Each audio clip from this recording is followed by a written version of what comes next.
வணக்கம். என் குருநாதர் எழுத்து சித்தர் பாலகுமார் சார் அவர்களை மனதார வணங்கிவிட்டு உங்களுடன் பேச தொடங்குகிறேன். ஒருத்தங்க வாழ்க்கையில எப்படி வாழறாங்க அப்படிங்கிறதெல்லாம் ஒரு பக்கம் இருந்தாலும், இறந்ததற்கு பிறகும் கூட வாழ்றது அப்படின்னு இருக்குல்ல, அது இந்த உலகத்துல மிகச்சிலர் தான் அப்படி இருக்க முடியும். எம்ஜிஆர் இறந்துட்டார், இன்னும் வாழ்ந்து கொண்டிருக்கிறார். சிவாஜி கணேசன் இறந்துட்டார், இன்னும் வாழ்ந்து கொண்டிருக்கிறார்.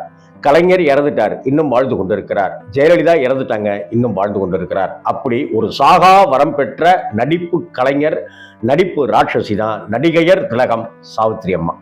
சாவித்திரி அம்மாவுடைய ஆக்டிங், பெர்ஃபார்மன்ஸ் எல்லாமே அவருக்கு இணையான ஒரு நடிகையவே சொல்லவே முடியாது.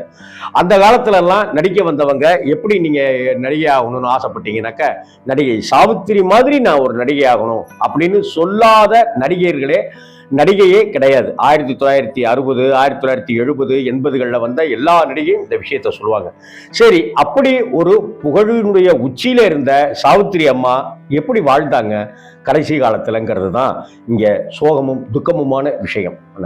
இங்க அறிவுரை சொல்வதற்கு லட்சம் பேர் வருவாங்க.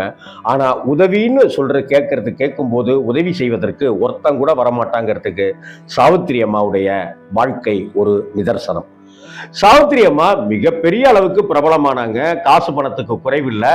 ஒரு 1500 ரூபாய் வாடகை வீட்டில் அபிராமபுரத்தில் இருந்த சாவித்திரி அம்மா ஒரு கட்டத்தில் நடிப்பினுடைய உச்சிக்கு போனாங்க. அன்னைக்கு தேதிக்கே அதிக சம்பளம் வாங்குகிற நடிகையாக சாவித்திரி இருந்தாங்க. அப்படி டி நகரில் ஒரு பெரிய பங்களாவே பார்த்து கட்டினாங்க. அந்த மிகப்பெரிய பங்களாவில் தான் சாவித்திரி அம்மா வாழ்ந்தார்கள். ஷாஜகான் தாஜ்மஹாலை கட்டிய ஷாஜகான் ஒரு கட்டத்தில் அவனுடைய மகனால சிறைபிடிக்கப்பட்டார், சிறையில் வைக்கப்பட்டார். அப்படி சிறை ஜன்னலை திறந்தாக்க அந்த தாஜ்மஹால் ஷாஜகானுக்கு தெரியும். அப்படியான ஒரு சூழ்நிலையில ஒரு கட்டத்துல ஓங்கி உயர்ந்து மிகப்பெரிய பங்களா, கார்கள் என்ன, ஆடம்பர வாழ்க்கை என்ன, படாடோபங்கள் என்ன, காசு பணத்துக்கு குறைவில்லாத வாழ்வு என்னன்னு இருந்த சாவித்திரி அம்மா ஒரு கட்டத்துல அந்த வீட்டை விற்கக்கூடிய சூழ்நிலைக்கு தள்ளப்பட்டார். வருமான வரி சோதனையில மாட்டிக்கிட்டாருன்னு பல விஷயங்களை அவரை போட்டு தாக்குச்சு. இதுக்கு இடையில தான் பிராப்தம் அப்படின்னு ஒரு படத்தை டைரக்ட் பண்ணி நடித்தார்.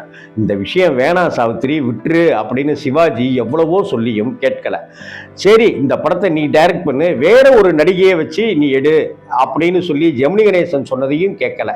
சரி, ஃபைனான்ஸுக்காவது பணம் வாங்கினாங்கனாக்கா இல்லாம தன்னுடைய நகைகளையும் தன்னுடைய இடங்களையுமாக விற்று பிராப்தம் அப்படின்னு சிவாஜி கணேசனை வைத்து படம் எடுத்தார். ஒரு தெலுங்கு ரீமேக்கு மிகப்பெரிய நஷ்டத்தை சாவித்திரி அவர்கள் சந்தித்தார்கள். அந்த வீட்டையெல்லாம் இழக்கிற நிலை ஏற்பட்டது. அதை அடுத்து அந்த சின்ன வீட்டில், பக்கத்தில் இருந்த சின்ன வீட்டில் அவங்க தங்கியிருந்தாங்க. அந்த சின்ன வீட்டு ஜன்னல் திறந்தாக்க அந்த பெரிய பங்களா, சாவித்திரியினுடைய பங்களா, சாவித்திரியோட கண்களுக்கு தெரியும். எவ்வளவு கொடுமையான விஷயம் பாருங்க. இந்த சமயத்தில் அவங்களுக்கு நோய் தாக்கம் ஏற்பட ஆரம்பிச்சது. மதுவுக்கு அடிமையாக ஆரம்பிச்சாங்கன்றதெல்லாம் நமக்கு தெரியும். அப்படி நோய் தாக்கத்தில் இருந்த சாவித்திரிக்கு உதவிக்கு கையில் காசு கூட இல்லை. அந்த சமயத்தில் ஒரு பெரிய தயாரிப்பாளர், சம்பள பாக்கியே இல்லாமல் எல்லாருக்கும் கரெக்டாக பணம் தரக்கூடியவர், அவருக்கு ஃபோன் மேலே ஃபோன் போட்டு பேசினார். ஆனால் அவங்களுடைய உதவியாளர்கள் தான் ஃபோனை எடுக்கிறாங்க ஒவ்வொரு தடவையும். அப்போ, ஐயா உங்கள் பாஸ்ட்டு சொல்லுங்கள், நான் நடிகை சாவித்திரி பேசுகிறேன், எனக்கு கொஞ்சம் மருத்துவ செலவு உதவிக்கெல்லாம் 10,000 ரூபா பணம் தேவையாக இருக்குது, கொஞ்சம் பணம் கொடுத்து உதவி செஞ்சீங்கன்னா நல்லா இருக்குன்னு பாஸ் கிட்ட நான் கேட்டேன்னு சொல்லுங்கள் அப்படின்னு சொன்னார். ஆனால் அந்த பாஸ் எந்த உதவியும் செய்யலை. இதுக்கு நடுவில் சுஜாதா கூட ஒரு படப்பிடிப்பில் கலந்துக்கிறதுக்காக சாவித்திரி போயிருக்கும்போது, சுஜாதா ஃப்ரீயாக இருக்கிற சமயத்தில் தான் மனசில் இருக்கிற ஆதங்கத்தை எல்லாம் கொட்டி தீர்த்தார் சாவித்திரி. இந்த மாதிரி நான் கேட்டேன். ஆனால் ஆரம்ப கட்டத்தில் அவர் ஒரு சின்னதான விஷயங்களில் ஈடுபட்டுட்டு, ப்ரொடக்ஷன் ஒர்க்லலாம் ஈடுபட்டுட்டு இருப்பார். அப்போ எங்கள் வீட்டுக்கு வருவார், ஜெமினி கூட பேசுவார், என் கூட பேசுவார். சில சமயம் எங்கள் கார் எடுத்துக்கிட்டு போவார், சில சமயம் எங்கள் காரை ஓட்டுவார், நாங்கள் உட்காந்துருப்போம். அவர் ஒரு படம் தயாரிக்கலான் இருக்கேன், என்ன செய்யறதுன்னு தெரியல அப்படின்ட்டுலாம் சொல்லிட்டு இருந்த அந்த தருணத்தில், படம் தானே தயாரிக்கணும், உங்கள் ஆசை அதுதானே, இந்தாங்க அப்படின்னு 50,000 ரூபா நான் பணம் கொடுத்தேன். அந்த பணத்தை நீங்கள் வச்சுக்கிட்டு முன்னுக்கு வாங்கன்னு சொன்னேன். இன்றைக்கி அந்த பணத்தை வச்சுக்கிட்டு அவர் முன்னுக்கு வந்துட்டார். நிறைய படங்களை தயாரிச்சிருக்கார், நிறைய வெற்றி படங்களை கொடுத்துருக்கார், நிறைய லாபங்களை சந்திச்சிருக்கார். ஆனால் இன்றைக்கி ஒரு 10,000 ரூபா கேட்டேன், இல்லைன்னு சொல்லிட்டாரு அப்படின்னு சொன்ன உடனே கண் கலங்கி போனார் சுஜாதா அவருக்கு. இதன் பிறகு அந்த தயாரிப்பாளர்கிட்ட விஷயத்த சொல்ல, எனக்கு இது தெரியவே தெரியாத, அப்படியா சாவித்திரி அம்மா கேட்டாங்களா, அடடா தெரியாம போச்சே அப்படின்னு சொன்னாரே ஒழிய பணம் தரவில்லை. அதற்கு பிறகு சுஜாதா உதவி செய்தார்கள்.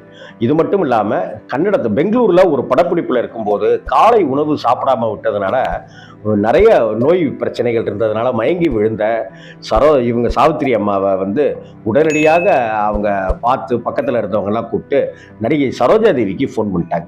பெங்களூரில் தானே சரோஜா தேவி அம்மா இருக்காங்க.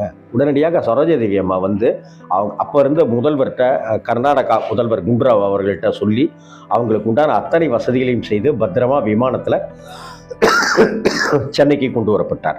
இதில் என்ன ஒரு சுவாரஸ்யம்னா, கைலாசி அப்படிங்கிற படத்தில் சாவித்திரியும் சரோஜாதேவி நடிச்சிட்டு இருக்கிற சமயத்தில் சரோஜாதேவிக்கும் சாவித்திரிக்கும் ஒரு சண்டை சரோஜாதேவி கூட பேசுறதே நிறுத்தி இருந்தார் சாவித்திரி. வாழ்க்கை இப்படித்தான் தப்பாவே யோசிக்க வைக்கும்.